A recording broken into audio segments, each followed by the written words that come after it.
Sabe aquelas pessoas que parecem ter mudado o curso da história? O que será que elas tinham de tão especial? Hoje a gente vai mergulhar na história dos chamados heróis da fé, para tentar entender qual era o segredo do poder deles. Para começar, imagina só essa cena, um pregador com um sermão tão, mas tão poderoso que as pessoas na igreja começam a se agarrar nos bancos, literalmente achando que o chão ia se abrir e elas iam cair no inferno. Isso aconteceu de verdade, numa pregação de um homem chamado Jonathan Edwards. É um tipo de influência que a gente mal consegue explicar, né? Então a grande questão é, de onde vinha tanto poder? O que é que essas pessoas tinham que conseguia mover e transformar multidões de um jeito tão... profundo? Bom, e para a gente entender isso, não dá para olhar só para o caso do Edwards. A fonte que a gente está usando mostra que ele não foi o único. Existiram outras figuras históricas com um impacto, assim, monumental. Vamos dar uma olhada em quem eram essas pessoas. E olha, a lista é de peso, viu? A gente está falando de gente como Martinho Lutero, o cara que simplesmente deu início à Reforma Protestante. João Wesley, que, dizem, salvou a Inglaterra de uma revolução violenta. Davi Livingstone, que abriu um continente inteiro. E Hudson Taylor, que transformou a cara do cristianismo na China. O padrão aqui é bem claro, um impacto gigantesco que reverbera até hoje. Ok, o impacto foi gigante, a gente já entendeu, mas e aí? Qual era o segredo? O que a fonte diz que explica o sucesso dessas pessoas? O que ligava a todos eles? E é aqui que o mistério começa a ser revelado. A tese central do material que a gente está analisando é que o segredo não era um dom especial, sabe? Nem uma estratégia genial. Era algo muito mais íntimo, mais pessoal. Uma comunhão profunda e constante com Deus. Tá, mas comunhão profunda. O que isso quer dizer na prática? Não era só um sentimento, uma coisa que vinha e ia embora. A fonte escreve isso como uma disciplina de verdade, uma rotina diária e bem rigorosa. Envolvia horas de oração, jejum, uma busca super intensa por essa conexão. Certo. Mas como é que era essa devoção no dia a dia? Como isso funcionava? Os exemplos que a gente encontra são extremos. Mostram um nível de dedicação que, sinceramente, é difícil até de a gente conceber hoje em dia. Pensa só nesse número aqui, 13. 13 horas.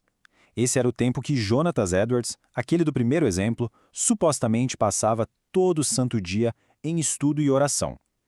Isso já dá uma dimensão da intensidade do negócio, né?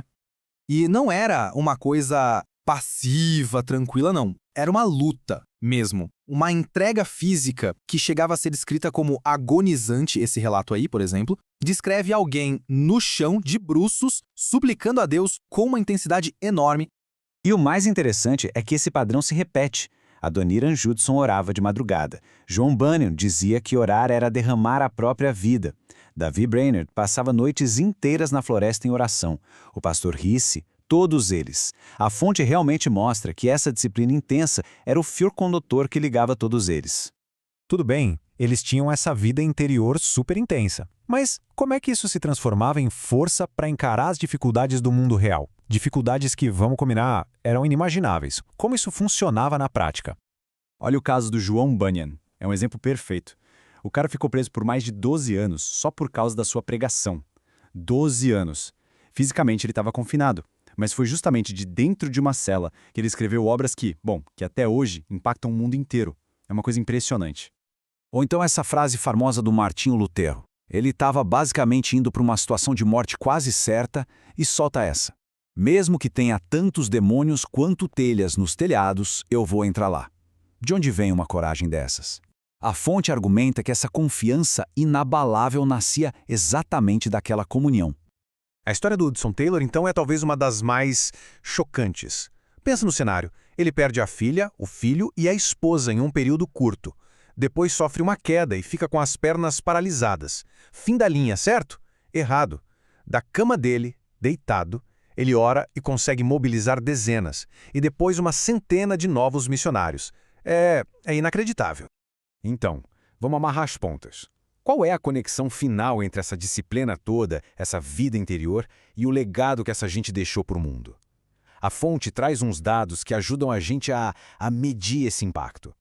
E os números, olha, são de cair o queixo. João Wesley pregou, em média, 780 vezes por ano. Durante 54 anos, D.L. Moody estima-se que 500 mil de pessoas se converteram por causa do trabalho dele. E o George Muller, que cuidou de quase 20 mil órfãos, e ele dizia que recebia todo o dinheiro para isso unicamente através da oração. Isso tudo nos leva de volta ao ponto principal, ao argumento central de tudo isso. O material é muito claro. Esse impacto absurdo, fora da curva, não vinha de um gênio pessoal, de uma habilidade humana fora do comum. Era, segundo a fonte, o resultado direto de uma vida inteira dedicada a essa comunhão com Deus. E para a gente fechar, tem uma última reflexão aqui, que vem do Davi Livingstone. Esse homem passou a vida em condições que a gente nem imagina, na África. Qualquer um olharia para isso e diria, nossa, que sacrifício enorme. Só que a visão dele era completamente diferente. Ele disse, nunca fiz um sacrifício. Pensa nisso. Nunca fiz um sacrifício.